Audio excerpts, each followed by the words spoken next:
Après une série de négociations, les deux parties ont convenu de ce qui suit. Concernant le décret 516, à la rencontre du samedi 17 septembre 2022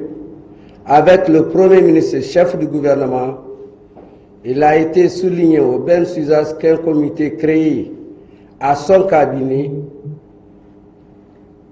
travaille à l'harmonisation du régime indemnitaire des agents de l'État, tous secteurs confondus.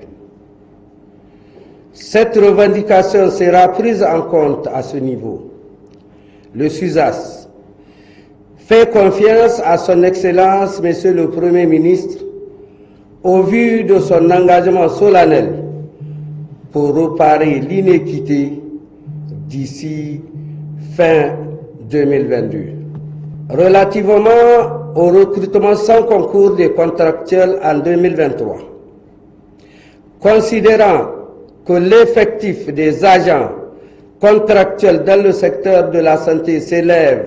actuellement à 6 145 agents, considérant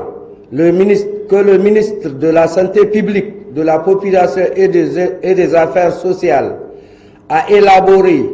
un plan de résorption des contractuels de santé étalé sur 5 ans et présenté dans le cadre des négociations entre le gouvernement et les centrales syndicales, considérant que le ministère de la Santé publique, de la Population et des Affaires sociales a, par lettre 398 du 7 février 2022, transmis un besoin de recrutement au titre de l'année 2022 au ministère de la Fonction publique et de la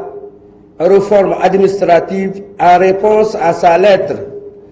048 du 21 janvier 2022,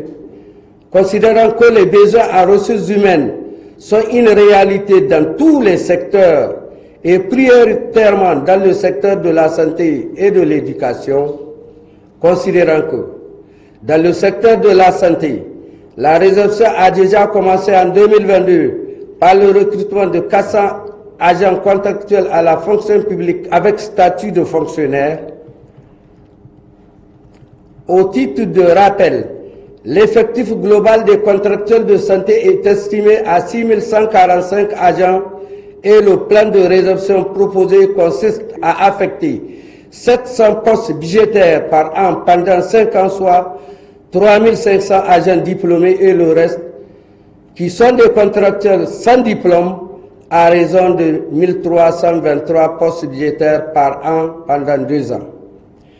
Considérant le souhait exprimé par le Ben Suzas d'être associé dans le processus du recrutement des contractuels, le gouvernement marque son accord pour la mise en œuvre du plan de résorption en toute transparence tel que proposé par le ministère de la Santé publique, de la Population et des Affaires sociales. Un montant de 150 millions est prévu dans le cadre du collectif budgétaire au titre de l'année 2022 pour l'organisation des concours d'intégration à la fonction publique avant la fin de cette année. Concernant les concours d'entrée à la fonction publique, cette question est déjà prise au point 2. Quatrièmement, concernant les frais de formation, les bourses, appuis et frais de scolarité,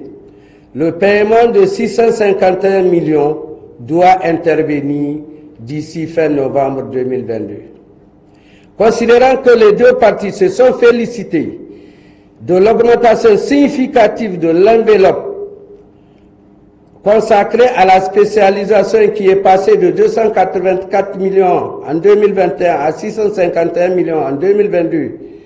et une prévision d'1 milliard au titre de l'année 2023, considérant que le principe retenu de consacrer désormais l'enveloppe prévue au titre de l'année au paiement des acquis, bourses et frais de scolarité de l'année en cours, considérant le principe retenu par les deux parties de dresser dans les meilleurs délais la situation des arrêtés qui fera l'objet d'un plan d'apurement, le gouvernement marque son accord pour régler les 651 millions au plus tard en fin novembre 2022 et poursuivre les efforts en vue de parvenir à la régularité du paiement des appuis, bourses et frais de scolarité. 5. Relativement à l'harmonisation de la grille salariale, considérant qu'un comité créé au cabinet du Premier ministre, chef du gouvernement, travaille actuellement sur l'harmonisation du régime indemnitaire des agents de l'État, le gouvernement marque son accord pour la prise en compte de cette revendication dans le cadre des travaux du dit comité. À ce sujet,